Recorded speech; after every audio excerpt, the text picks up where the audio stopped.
목사는 편합니다. 또 하면 되니까. 근데 너무 잘 잊어버리고 또 이게 가르쳐도 잘 몰라요. 근데 중요한 것은 잘 몰라도 한 번쯤은 들어봐야 되지 않겠는가. 제가 뭐 목사님 1시간 이야기하는데 그 1시간 택도 없고요. 어쨌든 간에 이제 뭐 다 빼고 중요한 것, 또 젊은이들이 있기 때문에 오늘 이제 어떤 그 청지기적인 사명, 우리 신앙생활 할 때는 7가지 신앙이 있어야 됩니다. 첫 번째는 창조 신앙이죠. 이게 굉장히 중요합니다. 하나님께서 천지를 창조했던 걸 모르면 안 되잖아요. 하나님이 어떤 분이신가에 대해 살아야 되고요. 두 번째는 십자가 신앙입니다. 주님께서 날 위해서 십자가에서 죽으셨다는 거 믿으십니까? 이거 곤란해요. 없으면은. 세 번째는 부활 신앙입니다. 십자가 믿으면 안 돼요. 부활하셨다는 거. 왜? 나를 부활시키기 위해서, 나를 구원하시기 위해서 부활하셨다는 거죠. 그리고 네 번째는 재림 신앙입니다. 뭐라고요? 재림 신앙. 주님께서 다시 오신다고요. 믿으십니까? 이 신앙 없으면 우리가 살아갈 가치가 없는 것이죠. 그래서 재림 신앙이 필요합니다. 그 다음에 임마누엘 신앙입니다. 항상 주님이 나와 함께 하신다는 거죠. 그래서 괴로울 때나 힘들 때나 아플 때나 고통스러울 때나 언제든지 나와 함께 하시는 임마누엘 신앙. 제가 중국을 한 20년 다녔는데요. 중국 교회 특징이 한 가지 있습니다. 교회마다 가면은 이제 중국말로 임마누엘을 속쳐놨어요. 중국이 굉장히 많은 핍박을 받았습니다. 힘든 가운데서 신앙생활을 지켜왔어요. 그런데 그의 신앙의 뿌리가 뭐냐 그러면 임마누엘입니다. 이 가운데도 하나님께서 함께 하신다는 거죠. 환난 가운데도 핍박 가운데도 고난 가운데도 지금 중국의 교인들이 얼마인지 알 수가 없습니다. 제가 뭐 벌써 이제는 한 5년 정도 못 갔으니까 그때에도 10억이 넘었습니다. 기독교인들이, 지하에 있는 기독교인들이. 근데 그들이 지킨 신앙이 임마누엘 신앙이었어요. 여섯 번째는 호남대오 신앙입니다. 주님 안에서, 앞에서 내가 어디에 있든지 간에 누가 있다고 불꽃 같은 눈동자로 주님이 바라보고 계셔요. 내가 잘 살고 있는지, 잘못 살고 있는지, 바르게 살고 있는지, 엉뚱한 길로 가고 있는지. 그런데 이 주님의 눈은 우리하고 다릅니다. 우리는 껍데기에 보지만은 주님은 우리의 마음속까지도, 우리의 머리 생각까지도, 우리의 과거와 현재와 미래까지도 보시는 주님이신 줄 믿으시길 바랍니다. 그렇게 믿고 있다면 잘못 살 수가 없죠. 바르게 살아야 되겠죠. 그렇게 살아가시기를 간절히 부탁을 드리겠습니다. 그리고 마지막 7번째는 청지기 신앙입니다. 모든 게 주인이 누구시라고요? 하나님이십니다. 나는 내게 주신 것을 그냥 관리하고 지키는 것이지요. 그래서 어떤 신앙보다 더 중요한 신앙이 청지기적 사명입니다. 그래서 오늘 저는 다른 걸 목사님한테 배우시고 청지기에 대해서만 조금 이렇게 한 1시간 정도 이렇게 말씀을 나누기를 원합니다. 그러나 오해하지 마시길 바랍니다. 제가 좀 심한 말도 할 수 있습니다. 좀 선을 좀 넘을 수도 있습니다. 흥분 같은 데는.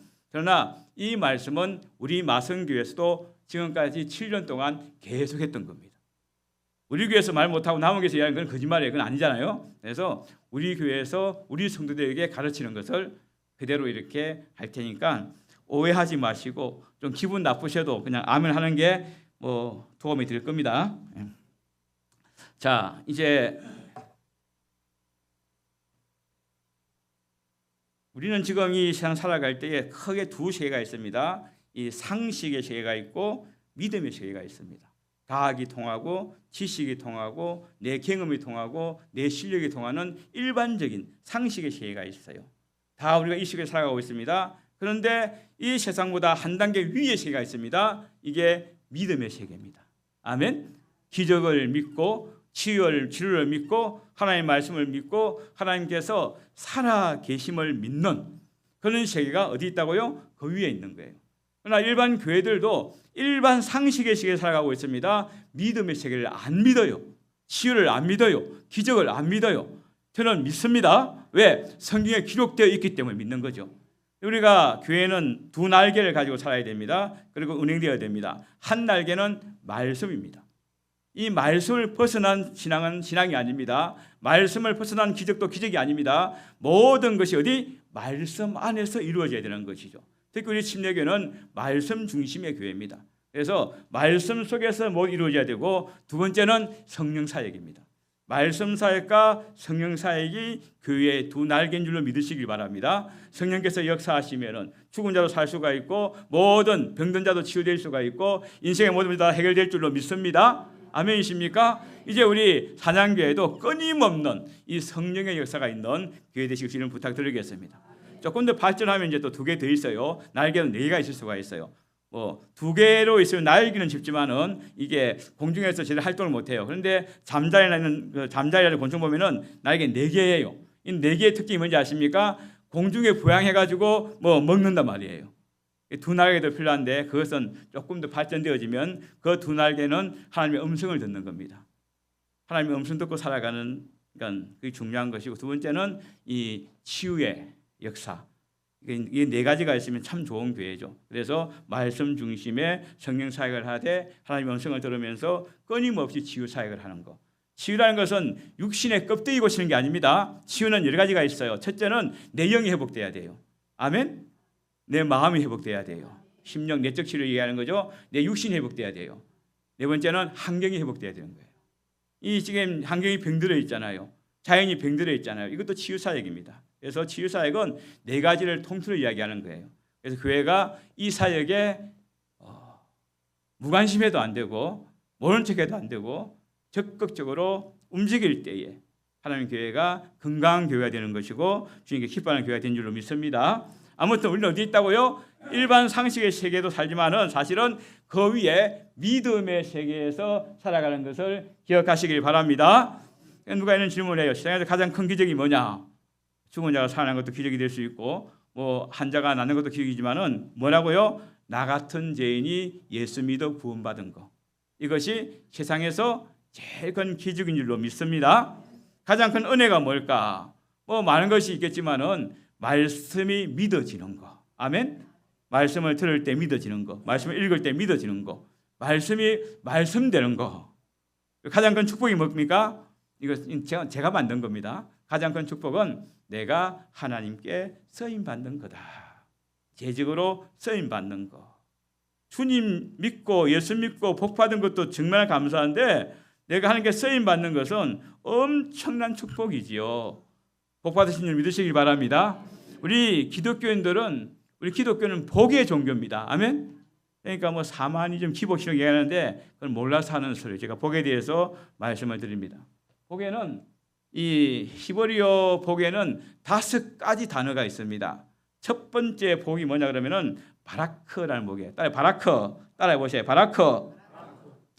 이 창세기 12장 1절에 보면 나오는 말씀인데 이 바라크는 뭐냐 그러면은 무릎 꿇다, 축복하다, 복을 주다, 찬양하다는 의미가 있어요. 이 복이 뭔 복이냐 그러면은 하나님께 무릎 꿇고 기도해서 하나님 주시는 복을 이야기하는 거예요. 다시 말하면 하나님의 관계 속에서 내가 얻는 복을 바라크의 복이라고 하는 겁니다. 아멘이십니까? 이 복이 굉장히 중요한 복이에요. 내가 하나님께를 경배하고 하나님을 찬양하고 하나님 말씀대로 순종하고 하나님 뜻에 살아갈 때에 하나님께 주시는 이 복, 이게 뭐라고요? 바라크의 복입니다. 이 복을 사람들이 잘 몰라요. 그런데 우리 신앙에서 가장 중요한 것이 바라크의 복이에요. 두 번째는 베레카라는 복이 있습니다. 창세기 12장 1절 한번 찾아볼까요? 성경이 다 있으니까 중요하니까. 찾으셨나요? 같이 읽어보겠습니다. 시작. 내가 너로 큰 민족을 이루고 내게 복을 주어 내 이름을 하리니 너는 복이 될지라. 첫 번째 복을 주할 때 복이 바라크의 복이에요. 히브리어에 보면은 두 번째 복이 베레카의 복입니다. 이게 뭔 말이냐 그러면은 첫 번째 바라크의 복을 받아서 베레카의 복은 나누어 주는 복을 이야기하는 거예요. 내가 하나님의 복을 받아 가지고 어떻게 한다고? 나누는 거예요. 그게 복음일 수가 있지요. 진리일 수가 있어요. 사랑일 수가 있어요. 말씀일 수가 있어요. 헌신일 수 있어요. 섬김일 수 있어요. 물질일 수 있어요. 내가 받은 복을 어쩐다고? 나누어 주는 거예요. 아멘. 우리 사냥교회가 잘하고 있지만은 더 잘하시길 바랍니다. 바라크의 복을 받아야지 베레크를 받을 수 있는 거예요. 세 번째 복이 시편 1편 1절에 나오는 사람이 복입니다. 복 있는 사람은 악인의 길 쫓지 아니하며 할 때 이 복, 이게 이 에세르라는 복이에요. 이 복은 지복, 땅에서 받는 복, 행복, 물질의 복, 건강의 복.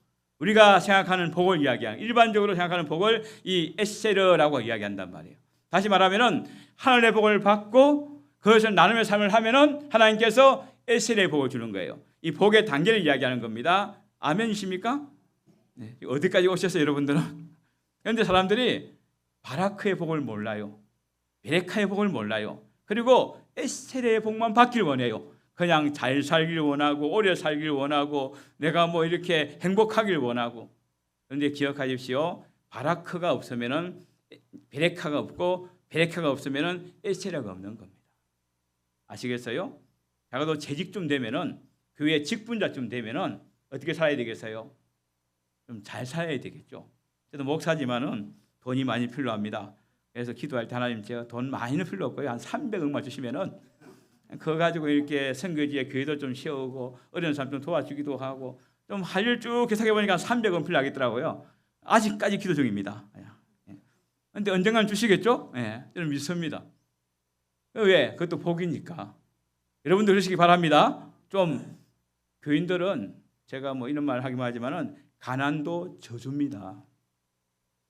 하나님은 우리를 가난하라고 부르신 게 아니에요.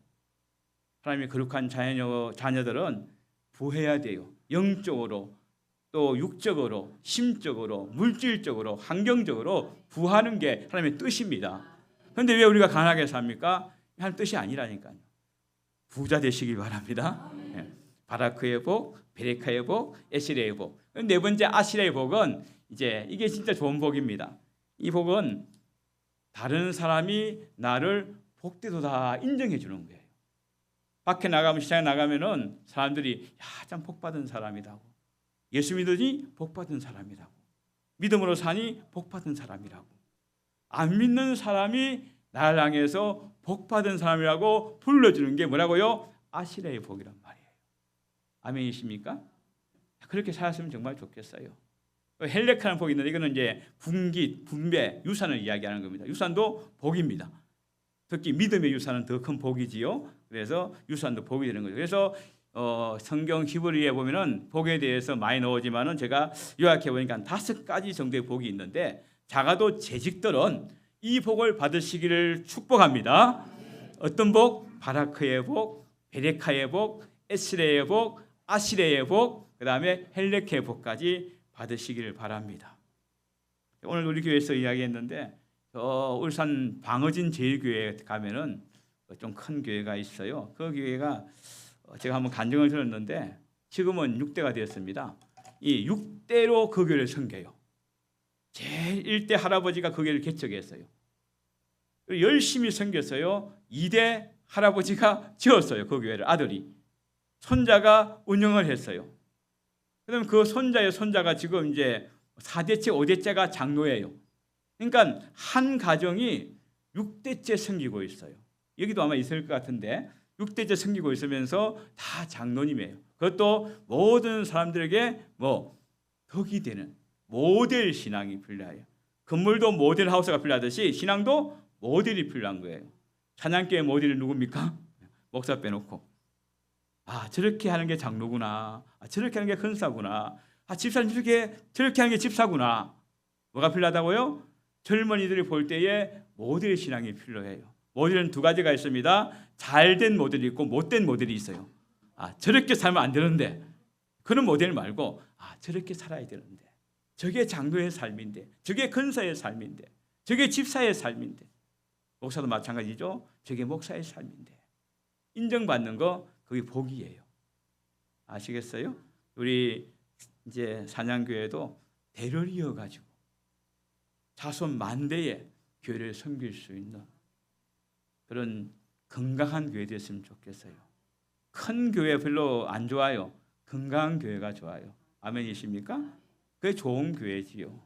서로가 화목하고 가족 같이 아파하고 같이 기뻐할 수 있는 그런 교회. 서른하다 나가겠는데. 하여튼 쓰임 받길 바랍니다. 그래서 하나님께 쓰임 받는 게 뭐다고? 복이다. 나기도 사용하셨는데, 그죠? 나기도. 주님께서 마지막 예루살렘 일승할 때 나귀를 끌어 쓰셨잖아요. 어떤 나귀입니까? 이 부족해도 씁니다. 한 번도 짐을 실어보지 못한 어린 나귀 새끼. 내가 부족하도 하나님께서 쓰시고자 하면은 쓰는 겁니다. 어려도 쓰십니다. 좀 매여 있어도 풀어가서 쓰십니다. 어리석어도 쓰십니다. 낙이라는 말이 영어로 S라는 말이에요. S라는 말 바보라는 뜻입니다. 좀 바보스러워도 쓰십니다. 아멘. 교회 일 잘하려 그러면은 직분 잘 감당하기 위해서는 좀 바보가 돼야 돼요. 동의 안 하십니까? 너무 약삭 빠르고요. 너무 지껏 잘 챙기고요. 너무 계산에 밝으면요. 크게 쓰임 받지 못합니다. 어당팔 아시죠? 어리숙하게 보여도 당수가 8단이라고. 그런 사람들이 하나님께 쓰임 받는 거예요. 그죠? 다 참고 양보하고 손해보고 바보같이 살면은 하나님께서 채우실 줄 믿습니다. 내가 그걸 차고 가려고 내 걸 만들어 하다 보면은 다 빼앗기고 없어요. 그러나 하나님을 맡기고 하나님께 의지하고 바보처럼 살 때에 하나님께서 나를 들어 높여 쓸 줄 믿습니다. 그게 하나님의 방법입니다. 주 앞에서 낮추라. 그러면 하나님께서 높이겠다. 야고보서 4장 10절의 말씀이지요. 이 말씀대로 하시길 바랍니다. 자, 이제 그러면은 어떤 사람이 일꾼의 재직에 자격이 있는가? 멀리 갈 게 없이 사도행전 6장에서 처음으로 집사를 세울 때에 어떤 기준을 했는가가 중요하겠죠. 어떻게 합니까? 첫째는 성령이 충만한 자를 하나님께서 쓰셨습니다. 믿으십니까? 성령이 충만이 뭡니까? 막 방언기도 하고 통성기도 하고 막 손뼉치며 찬양하는 거 성령 충만이죠. 좀 눈치가 빨라 대답 안 하는데 그것도 충만할 수 있습니다. 그런데 성령 충만이라는 말은 성령의 지배를 받는 것을 이야기하는 겁니다. 내 생각과 내 마음과 내 삶과 나의 모든 활동 영역을 누가 성령이 지배하는 삶이 성령 충만한 거예요. 내가 나를 지배하는 것이 아니라 누가 성령께서 나를 지배하는 거예요. 쉽지 않습니다. 내 잘 내들지 않으면은 내가 쓰임 받지 못하는 거예요. 저는 모세에 대해서 많이 이야기를 하는데 이 모세도 3가지 훈련을 받았습니다. 훈련은 2가지가 있잖아요. 이제 쉽게 말하면 이제 재직 훈련이니까 제가 좀 첫째는 이 훈련 중에서 트레이닝이 있어요. 트레이닝. 이거는 신체 훈련입니다. 체력 훈련. 막 이렇게 우리가 운동하잖아요. 막 여러 가지 운동하는 것은 트레이닝이라고 그래요. 이것은 이제 체력 향상을 위해서 훈련이 있습니다. 그런데 또 다른 훈련 단어가 있는데 디스플린이란 말은 이 디스플린이라는 훈련은 사람을 사람되게 하는 훈련입니다. 부모가 자식을 교육하는 거, 스승이 제자를 교육하는 거, 목사가 성도를 교육하는 것을 디스플린이라고 그렇게 이야기해요. 집사 훈련은 디스플린입니다. 아멘? 이게 그냥 지식을 키우는 게 아니고 마음을 키우는 거지요. 모세는 3가지 훈련을 통과했습니다. 첫째는 머리 훈련을 했어요. 어디에? 나자마자 애굽에 궁궐해가지고 40년 동안에 애굽의 모든 학문을 다 배웠어요. 그 당시에 최고의 학문 기관이 왕궁이었습니다. 거기서 왕자로서 40년 동안 인문, 철학, 다 했겠죠. 수사학, 수학 다 했겠지요. 왕이 바로가 되어도 부족함이 될 정도로 모세는 머리를 키웠어요. 40년 후에 어떻게 합니까? 자기 동족을 살리려다가 이제 살인하고 도망갑니다. 그리고는 광야에서 40년 동안 양하고 이야기하고 삽니다. 그러면서 뭘 했을까요? 체력을 키웠어요. 이 이스라엘 광야는 낮에는 엄청 덥고 밤에는 엄청 춥습니다. 기온 차이가 엄청 많아요. 그러니까 이게 40년 동안 거기에 있으면서 운동 하여튼 몸의 건강에 대한 건 다 했을 겁니다.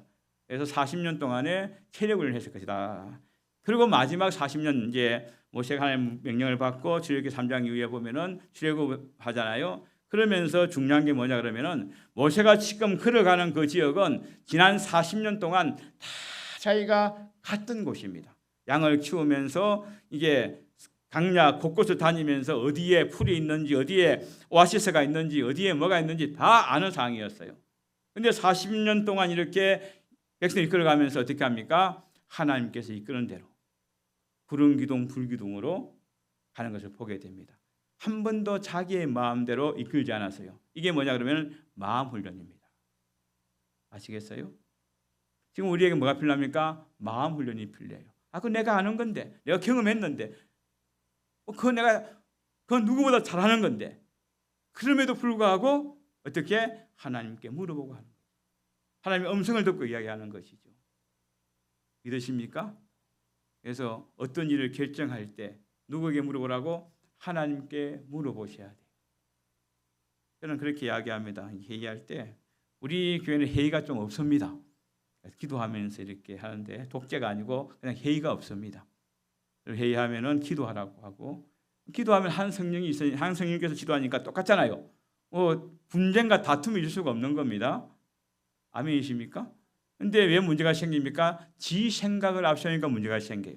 인간의 생각을 말하니까 분쟁이 생겨요. 이견이 생겨요. 근데 작아도 침례교회 재직들은 기도하면은, 함께 기도하면은, 같은 제목을 가지고 같은 주제를 가지고 같은 문제를 가지고 기도하면은 하나님께서 같은 응답을 주실 것입니다. 같이 응답 안 나와요. 또 기도하면 돼요. 언제까지? 하나가 될 때까지. 가끔 가다가 좀 수상한 사람 많이 있어요. 그런데 그런 사람 하나님께서 정리를 해주세요. 중요한 결정 때 안 나오게 하시더라고. 그래서 그 결정을 이렇게 해주시더라고요.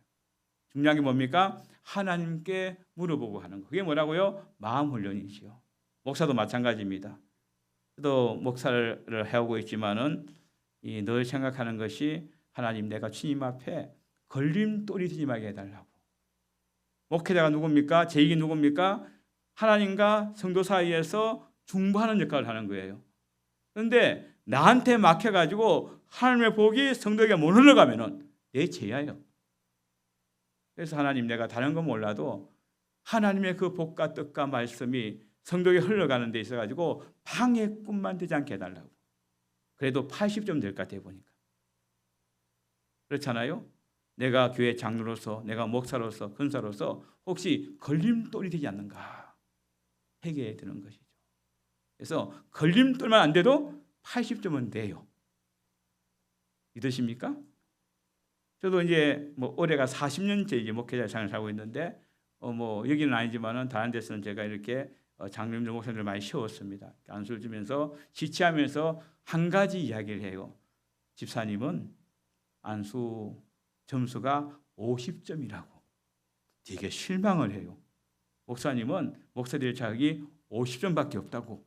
그럼 막 잡아먹으려고 그래요. 그러나 그 다음에 이야기합니다. 지금까지 살아온 게 50점이고 앞으로 장로로 목사로 살아가면서 50점을 채우시라고. 그래서 나중에 천국 갈 때에 주님 보시기에 100점짜리 되시라고.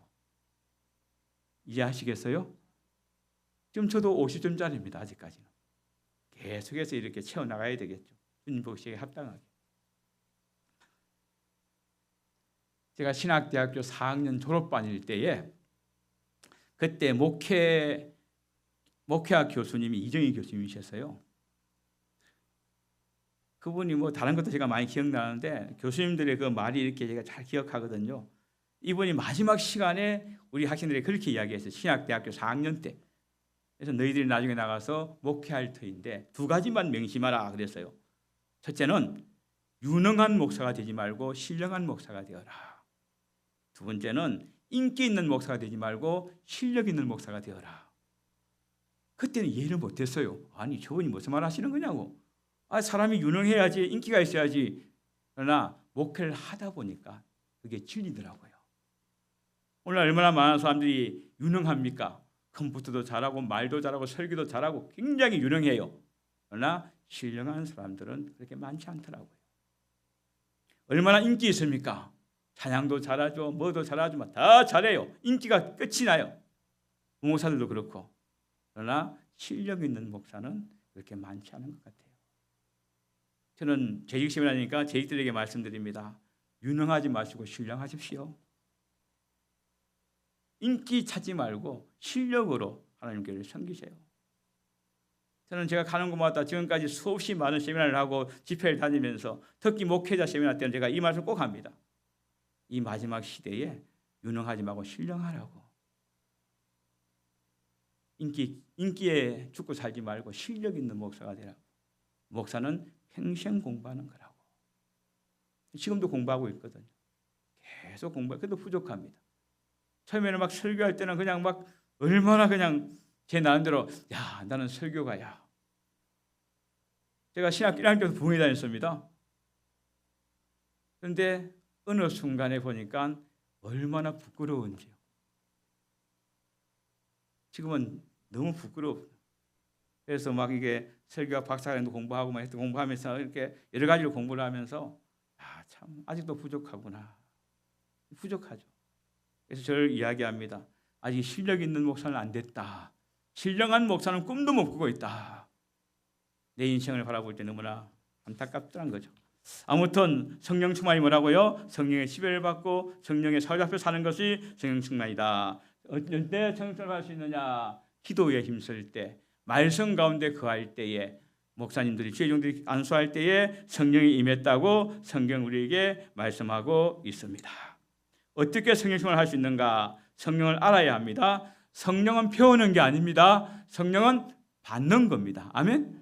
기도할 때 열심히 기도할 때 사도행전 1장 2장 보니까 주님께서 성령하시고 난 다음에 120분들가 모여서 기도했습니다. 엄청나게 기도했습니다. 기도하니까 어떻게 했어요? 성령이 임하셨단 말이에요. 성령이 임해야 일을 할 수 있는 겁니다. 그리고 성령의 열매는 우리가 잘 알고 있는 사랑과 희락과 화평과 참음과 자비와 양성과 중성과 온유와 절제다라고 그렇게 갈라디아에서는 우리에게 말씀해 주고 있습니다. 이 열매 맺으시길 바랍니다. 두 번째 어떤 사람이 택했느냐 하면은 지혜가 충만해야 된다. 지혜가 뭡니까? 다른 거 말고요. 지혜라는 것은 말씀을 올바르게 해독하고 깨달아서 그 말씀을 생활로 옮기는 사람이 바로 지혜로운 사람인 줄로 믿습니다. 말씀 안에서 사세요. 말씀을 벗어나지 말고 말씀 안에서, 특히 재직들, 청지기들은, 교회 살림꾼들은, 또 모든 어떤 일을 하는 사람들은 어떻게 말씀 속에서 살아갈 수 있는, 그래서 성경을 많이 공부하세요. 이게 우리나라 특히 이 동네 사람들은 공부를 되게 싫어해요. 목사님도 그렇고 이렇게 다들 공부하자 그러면 다 도망가고 없어요. 근데 공부해야 됩니다. 성경을 공부해야 돼요. 이게 행정을 공부해야 됩니다. 또 우리 침례교 교리를 공부해야 됩니다. 그에 나가서 이렇게 대항할 수 있는 거예요. 저는 신학교 다니면서 다른 신학대학 하더라고 그런 마음이 있어서요. 저는 이제 골수 침례교인입니다. 제가 그를 다닐 때부터 교회 다니는데 그 다닌 곳이 침례교회였어요. 그러다 보니까 이 골수 분자입니다. 그리고 또 부산 지역에는 이 목사님들 중에서 또 골수 침례교 목사님들이 몇 분 계십니다. 그분들 통해 가지고 주일학교, 중고등부, 청년, 목회까지 배우니까 이게 침례교 이게 그 사상이라든지 교리라는 게 이게 머리에 박혀 있어요. 그래서 이게 아니면 아닌 거예요. 이거는 다른 건데 양보할 수도 그건 양보할 수가 없더라고요. 그래서 제가 늘 분쟁 이게 좀 그런 것도 있는데 그건 내 어떤 그게 살아온 그거니까 장로교 인정합니다. 감리교 인정합니다. 다 인정합니다. 그러나 침례교 목사이기 때문에 침례교에 대해서 자긍심이 있어요. 자랑스러운 마음이 있어요. 그리고 그 누가 이렇게 유혹해도 안 넘어갑니다. 기회가 한번 있었어요. 부산에서 목회했는데 옆에 있는 장로교 목사님이 은퇴하시면서 교회를 합치대요. 크기는 한 180명 되고 한 50명 됐는데 그러면은 금방 부흥되겠더라고. 조건이 뭐냐 그러면은 자기 교단 넘어오래요. 제가 단칼에 달랐습니다. 내가 개척하고 살지 교단을 안 바꾼다고. 근데 나는 사람들이 그래요. 바보라고. 엄청스러운 바보라고. 넘어갔다가 넘어오면 되지 그러더라고요. 그래서 그것도 한번 생각해 볼 건데 좀 단순해가지고 그까지 생각 못했어요. 그래서 그냥 지금 그게 한 400, 500 모이는 그런 큰 게 되더라고 보니까요. 아무튼 우리는 지혜가 충만해야 되는데 그 지혜는 뭐라고? 하나님 말씀이라는 것을 기억하시기 바랍니다. 그래서 성경을 잘 배워야 됩니다. 해석을 잘 해야 되고요. 목사님이 하실 일이니까 제가 될 것 같습니다. 그럼 세 번째는 칭찬받는 사람이어야 된다. 평판이 좋은 사람이어야 된다라는 것이죠. 이는 교회 안 밖에서 다 적용되는 겁니다. 그래서 교회 내에서 칭찬받아야 되고 하지 말아야 할 것이 있죠. 이게 디모데전서 3장에 보니까 집사들에 대해서 이야기하는데 집사들은 정중하고 일구연하지 아니하고 술에 임박히지 아니하고 더러운 일을 탐하지 아니하고 깨끗한 양심에 믿음의 비밀을 가진 자야 된다라고 이야기합니다. 그리고 10절에 보니까 이에 이 사람들을 먼저 시험하여 보고 그 후에 책망할 것이 없으면 집사의 직분을 맡게 할 것이다 라는 거죠. 이제 집사님인데 장로님인데 가끔 한 잔씩 하십니까? 곤란총만합니다 이거. 그런 분들이 계셔요. 약인데 지금은 술 마고 약 되게 많이 많습니다. 디모데도 그렇게 했는데 그건 핑계입니다. 그때는 약이 없었다. 지금은 약이 얼마나 많아요. 소화제가 얼마나 많아요. 그런데 약으로 모신다고 마시고 말이죠. 또 뭐 뒤에 숨어서 담배 피우는 분도 계시고 이거 아닙니다. 하나님이 얼마나 슬퍼하실까. 그래서 하여튼 내 몸을 깨끗하게 정결하게 소중하게 사용해야 된다. 칭찬받는 사람이어야 된다. 제가 한번 집회에 참석했는데 그 서임중 목사님이 말씀을 전하면서 그런 간증을 하셔요. 그래서 은혜를 받은 적이 있는데 자기 교회 장로를 세워야 되는데 12명을 세우기로 돼 있대요. 그런데 투표했는데 24명의 후보가 나온 거예요. 12명이 잘라야 돼요. 그런데 다 훌륭해요. 인격도 신앙도 믿음도 다 좋아요. 그런데 목사님 고민이 생긴 거야. 누구를 자를 것인가? 맨날 며칠로 고민하다 기도하다가 한 가지 안을 내놨어요. 그게 뭐냐 그러면 새벽 2시에 24명에게 동시에 전화를 했어요. 집사님 지금 급한 일이 있으니까 교회로 오시라고. 반응은 3가지였습니다. 한 분류는 목사님 지금 시간 몇 시인데 지금 전화를 하냐고. 내일 아침 가겠다고. 그런 사람 있어요 없어요? 있다니까요. 또 한 사람은 말이 많아요. 왜 그러냐고 왜 부르냐고 하면서 따지는 사람. 한 사람은 예 알겠습니다. 근데 예 알겠습니다 하고 달려온 사람이 12명이 있대요. 그래서 그 12명을 세웠다는 그런 본인의 간증이니까 제가 믿지요. 여러분 목사님께서 새벽 2시에 전화를 달려오십니까? 목사님 미쳤나? 지금 정신이 나가셨나? 지금 시간이 몇 시인데 곤란한 거죠. 이유가 있습니다. 저도 목사지만은 작아도 그 시간에 전화를 해서 호출할 때는 당연한 이유가 있겠지요. 큰 문제가 있겠지요. 그렇게 생각해야 됩니다. 목사님은 어떤 일을 하실 때에 내가 이해가 안 되는 게 있어. 그러면 이해하려고 하지 마십시오. 그냥 순종하세요. 때가 되면 이해될 겁니다. 왜? 목사님이 기도하는 분이기 때문에. 말씀 중에 살기 때문에 그럴 수도 있습니다. 또 목사님이 틀리실 수도 있어요. 그러나 그래도 순종하세요. 목사님 깨달을 때까지. 그런데 목사님 틀렸다고 막 야단치고 막 혼내고 막 그러면은 은혜가 안 돼요. 아시겠어요? 안양교는 잘하고 있지만 제가 이제 우리 교회도 하는 이야기니까 하는 거예요. 그래도 나한테 혼내는 사람이 있어요. 예. 하여튼 그렇게 살아가시길 바랍니다. 평판이 좋아야 돼요. 다른 사람에서 이 안수할 때는 이 이웃에게 물어봐야 돼요. 안 믿는 사람한테. 울릉도 살았거든요. 거기에서 좀 살다 보니까 이제 저동 이제 판장에 가면 아침에 오징어 많이 나올 때는 정신이 없어요. 다들 장로교회, 감리교회, 침례교회 다 장로님 큰 사람들이 다 일을 하세요. 제가 가끔 하면서 나가 보면은 2가지입니다. 우리 장로님들 딱 보면서 물론 호칭이 있어요. 김 사장 하는 사람이 있고 장로님 하는 사람이 있어요. 김 사장은 좀 문제가 있어요.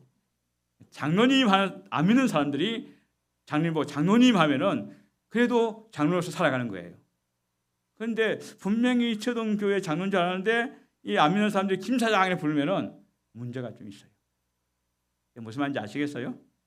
다른 사람 안 믿는 사람들까지도 나를 믿음의 교회, 믿음의 사람으로 교회 장로로 근사로 인정해 주는 거. 이게 칭찬받는 한 가지의 방법입니다. 저는 게 장로야, 저는 게 목사야, 저는 게 집사 근사라고 내가 저 사람 때문에 교회 안 간다. 물론 그 사람이 문제가 있어요. 그러나 그런 소리 듣는 우리도 생각해 봐야 되는 거죠. 순종하는 사람.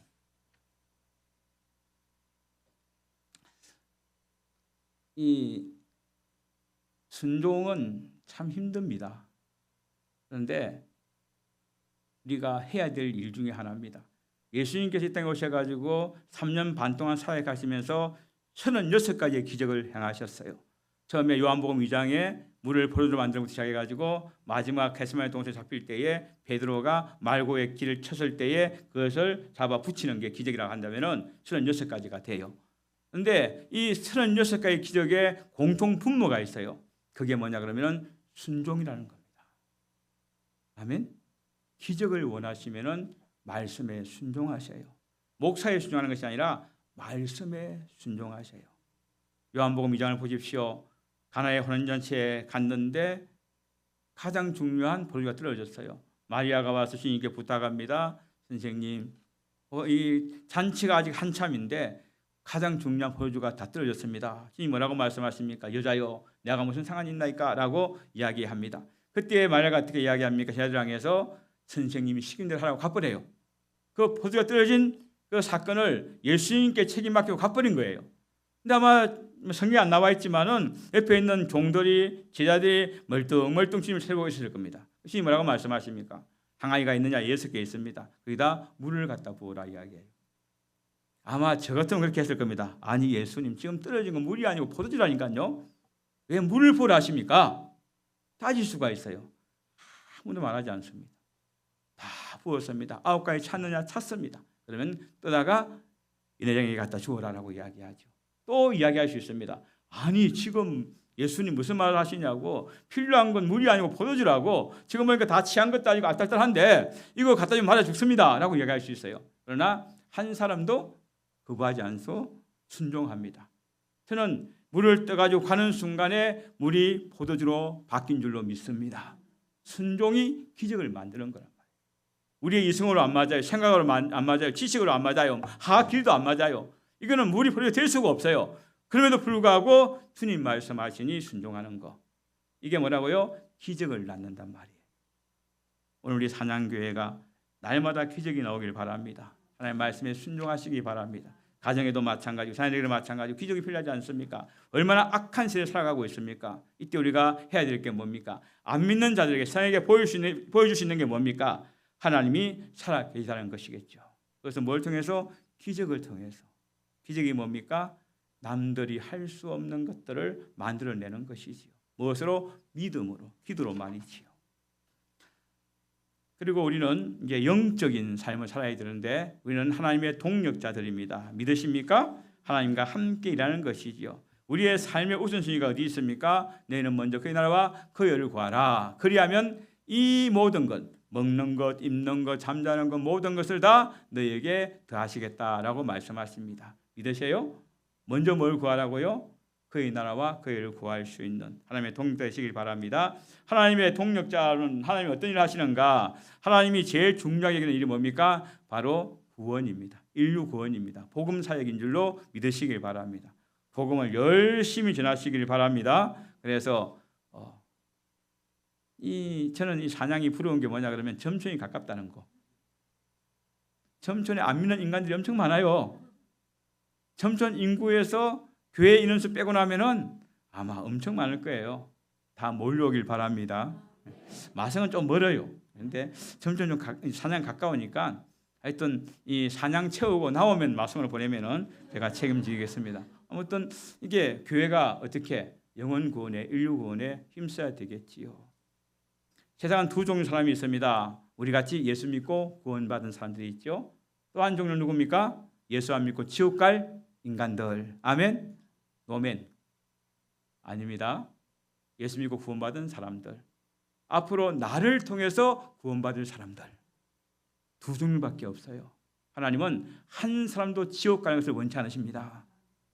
그 일을 누가? 내가. 왜 내가 예수 믿느냐? 왜 예수 믿느냐? 아직까지 안 믿는 사람들, 나보다 늦게 믿는 사람들을 인도하기 위해서 먼저 부르신 줄 믿습니다. 가정에서도 마찬가지고, 시장에서 마찬가지고, 지역에서도 마찬가지고. 그런 마음으로 살아가시길 바랍니다. 이게 하나님의 뜻입니다. 하나님과 관계를 정상화하는 것이 중요하겠죠. 그러기 위해서 우리가 하나님께서 원하시는 이 일을 해야 됩니다. 그래서 죄를 짓고는 일을 하지 않기 때문에 죄를 해결해야 되고 내 신앙이 끊임없이 성장해야 되는 줄로 믿습니다. 그리고 착하고 충성된 종 되시기를 주의 이름으로 간절히 부탁을 드리겠습니다. 그래서 우리가 어떻게 해야 착하고 충성된 종 되시는가? 일하는 자세는 자원하는 마음으로, 감사하는 마음으로, 긍정적인 마음으로 최선을 다해서 자원하는 마음으로. 우리 교회는 이 구역마다 돌아가면서 매일 청소를 합니다. 근데 이게 자기가 기도하러 왔는데 교회가 지저분해요. 오늘 몇 구역이 청소지? 이제 구역장 지나가서 청소라고 이야기해야 됩니까? 맞아 죽어요. 예. 교회 일은 누가 하느냐? 먼저 본 사람이 하는 거예요. 아멘. 그게 어떤 일든 간에 먼저 발견한 사람이 하는 것이 청지기의 삶입니다. 그냥 못 본 척하고 넘어가는 것도 아니에요. 누가 해도 해야 할 것 같으면 내가 하는 겁니다. 아멘. 누가 가도 가야 할 길이면 내가 가는 겁니다. 그게 힘든 길이든.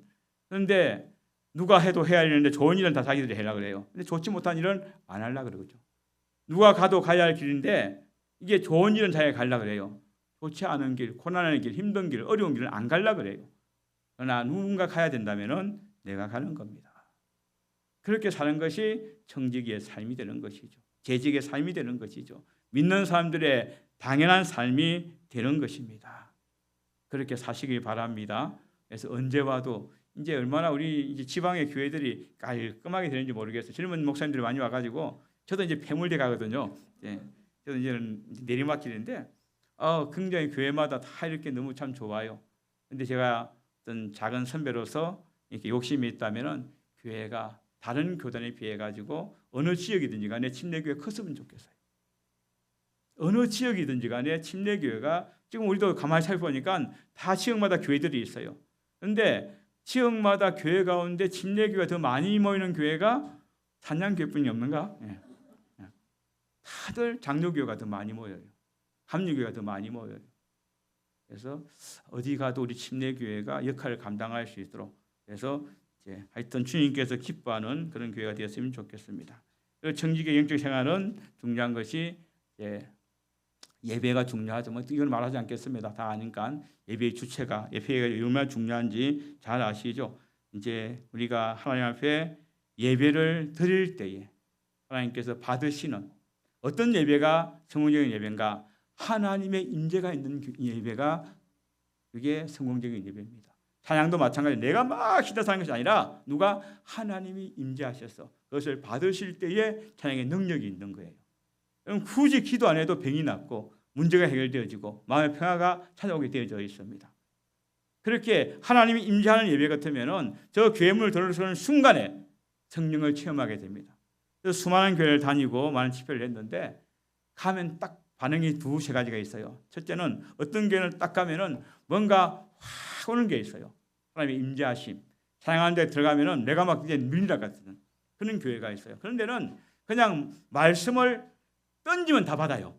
찬양교회처럼 다 아멘을 받아들여요. 또 어떤 교회는 엄청나게 많이 모이는데 냉랭해요. 아무리 말씀을 전해도 튕겨져 나와요. 내가 그 말씀 받아 죽을 것 같아. 그런 교회도 있어요. 우리 어느 교회일까요?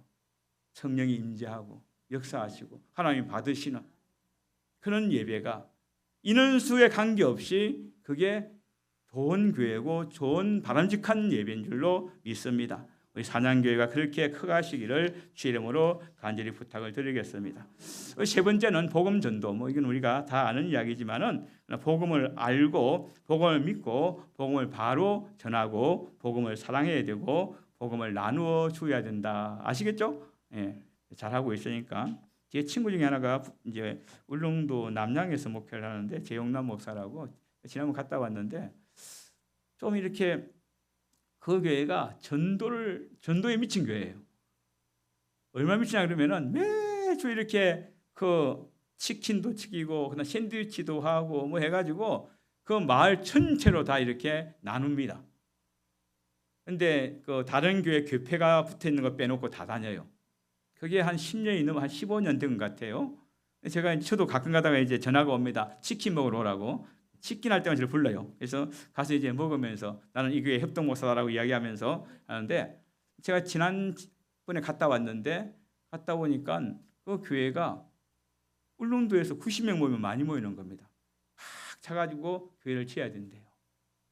그런데 소문이 있으냐 그러면은 저 남양 교회는 이단보다 더 무서운 교회라고 매주 갑니다. 그런데 그 재정을 다 교인들이 감당을 해요.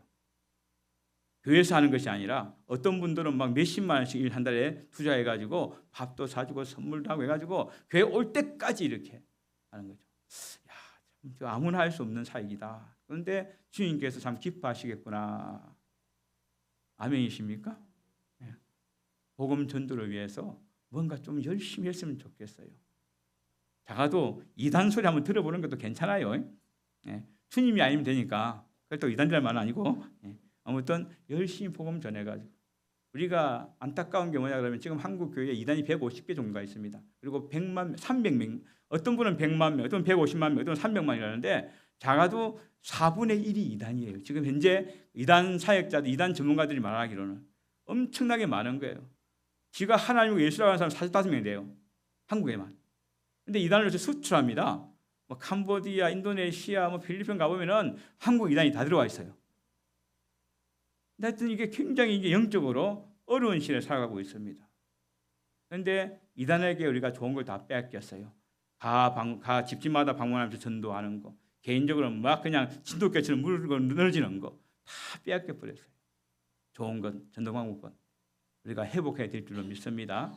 아무튼 관계 중심을 하든지 뭘 하든지 전도를 1년에 한 명 정도만 해도 한 3년 지나면은 이제 사냥꾼 한 300명 되겠네요. 그렇게 될 줄로 믿습니다. 많이 하지 마세요. 1년에 한 명만 하세요. 그러면 한 10년 지나면은 첨촌 시민들 다 사냥교회 교인 될 것 같아요 보니까. 믿으세요? 뭐 비웃는 것 같은데. 그게 힘들지 않습니다. 하면 돼요. 근데 막 많이 하려고 하지 말고 한 사람이 1년에 한 명씩만 한번 전도해 보세요. 그러지 않아서 지역이 복음화 될 겁니다. 전도 중요하죠. 선교도 중요하죠. 전도와 선교는 같습니까? 좀 다릅니다. 그죠? 어떻게 다릅니까? 이제 사람들이 개념이 없어요. 제가 한번 확인해 볼게요. 전도와 선교 대상이 어떻게 됩니까? 전도는 대상이 어떤 대상입니까? 누구에게 전도해요? 믿지 않는 자. 선교는 누구에게 해요? 세상 모든 사람. 전도의 내용이 뭡니까? 복음을 전하는 거예요. 예수를 전하는 거. 선교의 내용은 뭡니까? 그 사람의 필요한 것을 제공하는 겁니다. 배고픈 사람에게 떡을 주고 지식을 주고 기술을 가르치고 뭐 이런 것들. 그리고 범위는 전도는 지역 중심입니다. 선교는 전 세계 열방 중심입니다. 근거는 전도는 예수님께서 디모데후서 4장 2절이나 마가복음 13장 10절을 보니까 전도를 파송한 것이 나옵니다. 그리고 선교는 지상 명령입니다. 주님께서 마지막 때에 사도행 1장 18절이나 마태복음 28장 19, 20절을 보면은 땅 끝까지 이르러 정의되라고 말씀하십니다. 방법은 전도는 기도하고 설득하고 이해시킵니다. 복음을. 그러나 선교는 무조건적입니다. 그래서 불교인들에게도 이슬람인들에게도 전하는 겁니다. 우리가 주님께서 우리에게 뭘 원하셨어요? 전도와 선교를 볼 때 조금 선교가 광범위합니다. 그러나 주님께서 우리에게 선교를 망했었습니다. 아멘. 그 선교를 우리 지방에서 사냥개가 제일 열심히 하는 걸 제가 알고 있는데 더 열심히 하시길 바랍니다. 저는 지금까지 목회하면서 선교하는 교회가 망하는 걸 못 봤습니다. 아멘. 선교하는 사람이 망하는 걸 못 봤습니다. 어려운 가운데서 힘든 가운데서 주의 말씀에 순종할 때에 주님께서 채워주시는 겁니다. 주님 제게 건강 주시면 선교하겠습니다. 주님 제게 물질 주시면 선교하겠습니다. 주님 제게 뭐 주시면 하겠습니다. 거짓말이에요. 내가 건강치 않아도 열심히 전도하고 선교하면 건강이 생길 줄 믿습니다. 내가 물질이 없어도 열심히 섬기다 보면 주님께서 채워주실 줄 믿습니다. 그게 우리의 어떤 사고와 결단이 되었으면 좋겠습니다. 그래서 열심히 사람은 어디에 사냐가 문제가 아니고 어떻게 사는 게 문제거든요. 내가 문경의 시골에 살아도 저를 이야기하는 겁니다. 그래도 참으로 도시 서울 중심지 같은 그런 마음으로 살고 싶어요. 사람들 그렇게 인정을 안 해요. 어디서 가서 하면 어느 교회 다니냐고 마성교회다. 마성이 어디 문경이다. 문경이 어디냐고. 촌놈 취급받습니다. 촌놈인데. 예. 그러면 그때부터 깔고 봅니다. 이게 참 신기해요 사람들이. 내가 서울 강남에 들어가면 전부 다 이렇게 막 높이는데 문경 울릉도 그러면 더 어색해 봐요. 예. 그래서 울릉도도 이제 선한 것이 있냐고 이렇게 그런 사람도 가끔 있습니다. 예물을 보는 사람들. 그러나 주님은 중심을 보시기 때문에 사냥교를 통해서 점촌을 또한 이 경북 지역을 또 우리나라를 또 열방을 변화시켜 나갈 줄로 믿습니다. 누구를 통해서? 나를 통해서. 아멘. 내가 그 일을 감당해야 되겠지요. 한 사람이 중요한 겁니다. 다 하면 너무 좋겠지만은 다 하다 보면은 주님이 감당이 안 돼요. 그래서 나를 통해서 그를 감당하는 것이 필요하죠. 한 사람이 필요한, 많은 사람이 필요한 게 아니고 한 사람이 필요합니다. 제가 처음 목회했던 곳이 이제 군부대였습니다. 나는 하나님께 기도하면서 저 전방 가가지고 이제 소대장 하면서 좀 이게 한 40명을 포괄시키려고 그런 게 했는데 하나님께서 발령 내시기를 특공대를 보내가지고 이 몸에 특공대에서 사시기 얼마나 힘들겠어요. 근데 그게 가니까 이 연대장님이 부르셨는데 가보니까 장로님이셨어요. 근데 교회가 없다고 나보고 교회를 하래요. 그래서 가자마자 교회를 이제 소위 달고 교회를 시작했어요. 하기 싫었어요. 근데 굉장히 불만이 많았어요. 왜 날 여기 보내셨냐고. 그 많은 사람들 가운데 하필 나를 그것도 이 산악군단 7관 특공연대를 보냈냐고. 근데 주일 돼가지고 갈등이 좀 생겨가지고 바깥에 교회 가려고 이제 사복을 입고 나갔어요. 나가다 보니까 그래서 사양 소리가 들려요. 이게 무슨 소린가 가보니까 이 식당에서 사병들 식당에서 7명이 앉아가지고 한 명이 기타 치고 막 이렇게 찬양하고 예배를 드리고 있더라고요. 그래서 조용히 앉았습니다. 근데 뭐 예배는 좋은데 말씀을 전하는데 좀 이상해요. 그래서 뭐 애들 뭘 모르니까 그래서 다 마치고 저한테 물어봐요. 어떻게 오셨냐고, 매년 오셨냐고. 그래서 아니고 내가 이번에 새로 부임한 소대장이라고. 그러니까 얘들이 막 박수치면서 응답받았다고. 그게 뭐지 했더만 자기들 기도했대요. 이번에 오늘 시민소년위관에서 믿음의 삶을 얻으면 좋겠다고. 그래서 제가 코가 찐 겁니다. 그래서 이제 7명이 시작해가지고 교회를 시작했죠. 근데 그는 군대는 계급이 깡패라고. 막 이제 걔들 모일 때 하고 제가 이렇게 모일 때 하고 모이는 게 달라요. 20명, 30명 모이기 시작해요. 근데 한 번은 우리 대대장이 그 평화회 때문에 낚시 갔다가 빠졌어요. 술 먹고 빠져가지고 막 홀리다가 그때 이제 인사장이가 건졌는데 그때 하나님 만났대요. 이제 물에 빠져가지고 그 다음날 이제 출근해가 저를 불러요. 그때 제가 교육장교였는데 내가 교육장교한테 할 말이 있다고 하시라고. 내가 앞으로 술은 3잔밖에 안 맞겠다. 술 완전히 이제 술꾼이었는데 이제 군단장이 주는 거, 그다음 참모장이 주는 거, 연대장이 주는 거만 마시겠다. 안 마시면 안 되니까 그래서 술 끊겠다. 마음대로 하시라고. 그리고 다음 주부터 교회 가겠다. 그래서 저는 뭐 안 믿었어요. 그러겠지 하고 알아서 하시라고. 그럼 나왔어요. 그 다음 주에 문제가 생긴 겁니다. 이 사병 식당에서 애들이 한 20명 모여서 예배드리려고 하는데 이제 유병서부터 막 전화가 온 거예요. 막 대대장이 들어왔다고. 비상이 걸린 겁니다. 어디로 가냐? 예배드리러 간다고. 그러니까 전부 일찍 사관들이 다 비상 걸어가지고 다 교회 가라고. 그때부터 150명, 200 모이더라고요. 한 명이 변화되니까 바뀌더라고요. 그런데 모일 데가 없잖아요. 교회가 없으니까. 근데 전화가 한 통 와서 달리다운 선교회라고. 근데 전화가 왔는데 한번 찬양 집회를 하고 싶대요. 그래서 하시라고. 근데 왔는데 막 찬양 집회를 해요. 이제 그때는 이제 또 다 모이는 건 또 자신 있잖아요. 다 모이라 그래가지고 다 모였어요. 이해대대가. 모여 찬양 집회를 하고 난 다음에 이제 이 목사님이 필요한 게 뭐냐고. 말 잘못한 거지 저한테. 뭐라고 했겠어요? 예배당이 필요하다고. 아무 말도 안 해요. 그럼 가더라고요. 그리고 한 2달쯤 지났는데 연락이 왔어요. 한 분이 3천만 원을 헌금했는데 예배당 지을 수 있겠냐고. 부대는 딱 많잖아요. 공병대 있잖아요.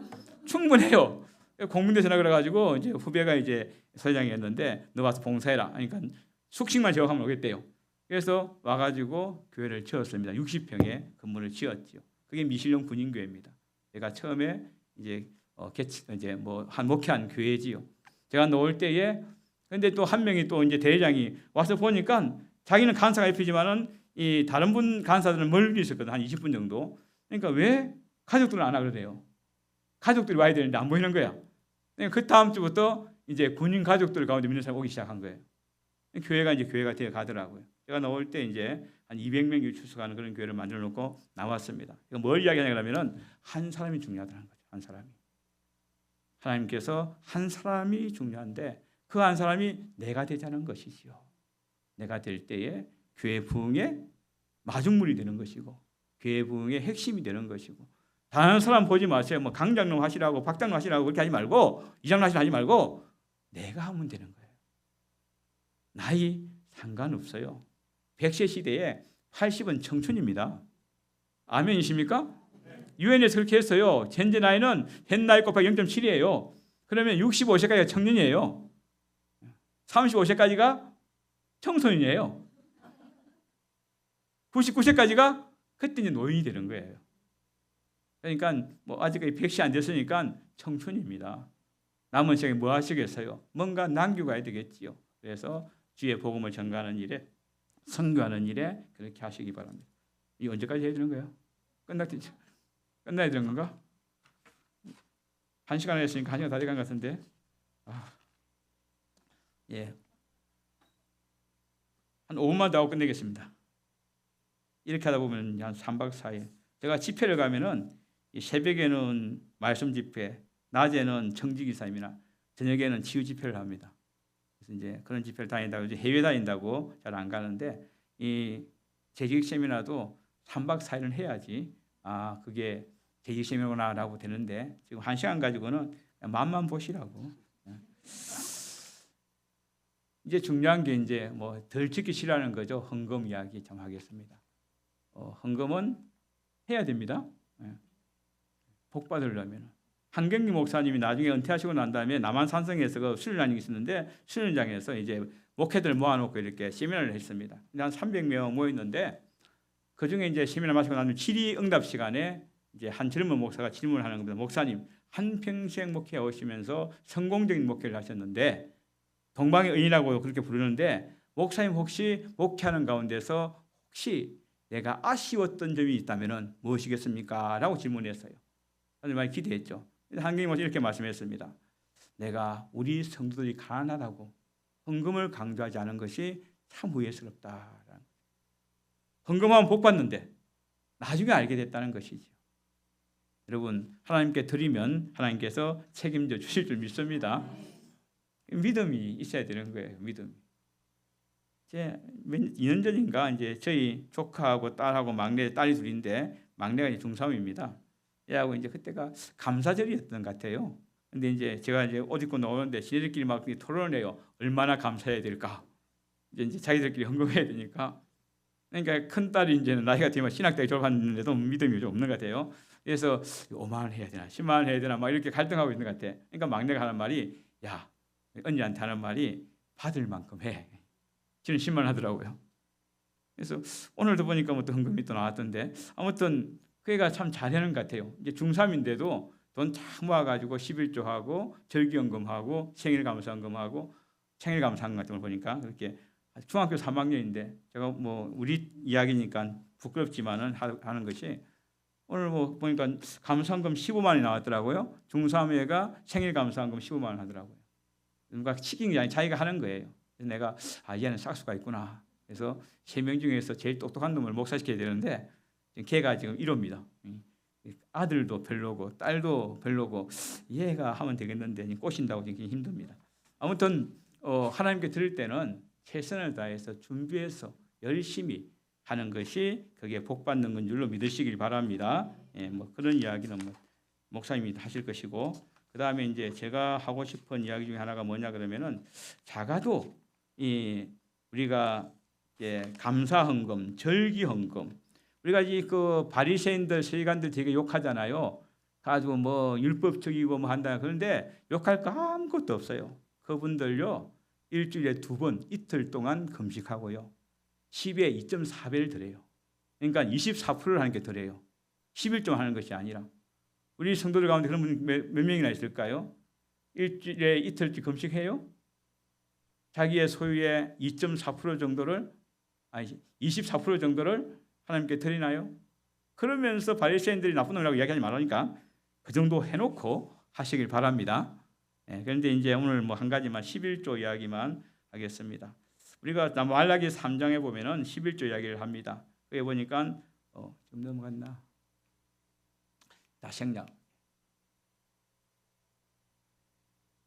다생략이고 11조금 나오는데 말라기 3장 8절에 보면은 사람이 어찌하여 하나님의 것을 도롭게 하느냐 그러나 너희는 나의 것을 도롭게 하고도 말하기를 우리가 듣기 주의 것을 도롭게 하나이까 하는도다. 이는 곧 11조와 봉헌물이라. 너희 곧 온 나라가 나의 것을 도롭게 하였으므로 너희가 뭐한다? 저주를 받는다. 11조 안 하면은 저주받아요. 그러니까 우리가 또 생각하기를 저주가 벼락만 주는 거 그런 게 아닌데 그게 아니고 이 저주라는 말은 히브리 말로 메에라 따라합시다. 메에라. 이 매라는 세 가지 의미가 있습니다. 첫째는 장애물로 에워싸는 거. 장애물로 다 쌓여지는 거예요. 안 풀린다는 거죠. 두 번째는 저항하기에 무력하다. 얽히고 설킨 겁니다. 일이 막히고 얽히고 설켜요. 그리고 풍요를 즐기는 것이 금지됐다. 이게 저주란 말입니다. 가다가 찻바지가 다치는 게 아니고 배량말 주는 것이 아니고 저주란 것은 뭐라고요? 장애물로 에워싸이고 안 풀리고 저항하기에 무력하고 얽히고 설킨 일들이 많고 풍요를 즐기는 것이 금지된 것. 뭐 하면은 11조 안 하면은. 그 뒤에 보면은 만군의 여호와가 이르노라 너희의 온전한 11조를 상고에 드려 뭐라고? 나의 집과 자기 집에 양식이 있게 하고. 그죠? 이 나의 집에 뭐가 있게 하고? 양식이 있게 하고. 나의 집이 어디입니까? 교회. 양식이 뭡니까? 테레퍼라는 말인데 운영 자금입니다. 아시겠어요? 11조는 교회의 운영 자금입니다. 교회가 운영하기 위해서는 뭐가 필요해요? 재정이 필요하잖아요. 그 재정을 11조로 감당하는 것이죠. 그리고 또 재미있는 거 11절에 보면은 만군의 여호와가 이르노라 내가 너희를 위하여 메뚜기를 금하여 너희 토지 소산을 먹어 없애지 아니하겠다라고 말하죠. 이게 메뚜기를 금하겠다. 예전에는 이걸 뭐라고 항충이라고 이야기했죠. 이 항충 메뚜기란 말이 아카이라는 말입니다. 11조를 하게 되면은 메뚜기 이 항충을 없애내는데 항충이란 말은 갉아먹는다, 집어삼킨다, 태워버린다. 좀 더 쉽게 설명하면은 갉아먹는다, 겉으로 남고 속으로 미친다 이 말입니다. 두 번째는 집어삼킨다, 남 좋은 일 시킨다. 열심히 돈 버는데 없어요. 세 번째 태워버린다, 부도 도둑을 이야기하는 겁니다. 이것을 어쩐다? 막아준다는 겁니다. 이게 11조의 의미입니다. 제가 헌금 설교도 1시간 해야 되는데 그냥 이것만 이야기합니다. 11조는 하나님 교회의 운영 자금이다. 안 하면 저주를 받는데 저주는 세 가지 의미가 있다. 얽히고 설키고 안 풀리고 풍요가 금지되는 것을 말하는 것이다. 우리가 성경을 해석할 때 원문을 보면 참 재미있습니다. 그래서 저주라는 말이 또 다른 말은 희라라는 말인데 이 말은 이게 하나님의 손에서 벗어나는 것이 저주입니다. 하나님을 떠나는 것이 저주입니다. 축복 바라크가 뭐라고요? 하나님 앞에 무릎 꿇는 것이죠. 하나님을 가까이 하는 게 복이고 멀리 하는 게 저주입니다. 재직들은 제발 좀 복종받고 살았으면 좋겠어요. 좀 잘 됐으면 좋겠어요. 그래서 남들이 깔보지 않도록 좀 당당하게 살아갔으면 좋겠습니다. 그것이 우리의 삶의 목적이 되었으면 좋겠습니다. 하나님께 헌금 생활을 잘하고 우리는 얼마나 열심히 합니까? 우리나라만 독특하게 있는 게 뭡니까? 헌미, 기도미, 성미.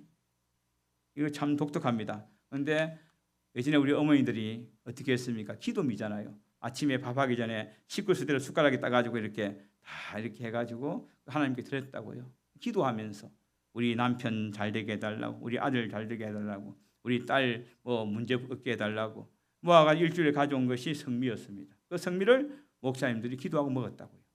목사님도 잘 되고 또 교인들도 잘 됐죠. 우리나라만 있는 겁니다. 요즘은 여기는 하나 모르겠는데 우리는 안 해요. 제가 오고 나서 한 2년 된 것 같은데 그 권사님들이 목사님 왜요? 성미가 하다 보니까 막 이렇게 섞이다 보니까 벌레가 생기고 이게 목사님 드실 그게 아니래.